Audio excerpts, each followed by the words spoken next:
மத்திய அரசை எதிர்ப்பதற்கான தத்துவம் கொண்ட ஒரே மாநிலம் தமிழ்நாடுதான் என்று திமுக எம்பி ஆர் ராசா தெரிவித்துள்ளார். முதல்வர் மு.க.ஸ்டாலினின் 73வது பிறந்தநாள் விழாவை முன்னிட்டு நலத்திட்ட உதவிகள் வழங்கும் விழா சென்னை கோடம்பாக்கம் காமராஜர் விளையாட்டுத் திடலில் நடைபெற்றது. இதில் திமுக துணை பொதுச் செயலாளர் ஆர் ராசா, நாடாளுமன்ற உறுப்பினர் தமிழச்சி தங்கபாண்டியன், அமைச்சர் அன்பில் மகேஷ் உள்ளிட்டோர் பங்கேற்று நலத்திட்ட உதவிகளை வழங்கினர். விழாவில் பேசிய ஆர் ராசா, மத்திய பாஜக அரசால் அரசியல் சட்டத்திற்கு ஆபத்து ஏற்பட்டுள்ளதாக கூறியுள்ளார். மத்திய அரசை எதிர்ப்பதற்கான தத்துவம் கொண்ட ஒரே மாநிலம் தமிழ்நாடுதான் எனவும் ஆர் ராசா தெரிவித்தார்.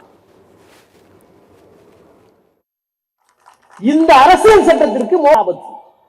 ஒரே மொழி, ஒரே உணவு, ஒரே பண்பாடு, எங்க பார்த்தாலும் ஹிந்தி. இப்போ எல்லாத்துக்கிட்டையும் எல்லா மாநிலத்துடைய முதலமைச்சருக்கும் மோடி எதிர்க்கிறவங்கள எண்ணம்லாம் இருக்கு.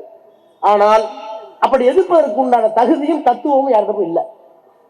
அந்த தத்துவம் இருக்கிற ஒரே மாநிலம் தமிழ்நாடு. அந்த தத்துவத்தை தந்தது தந்தை பெரியார், அண்ணா, கலைஞர்.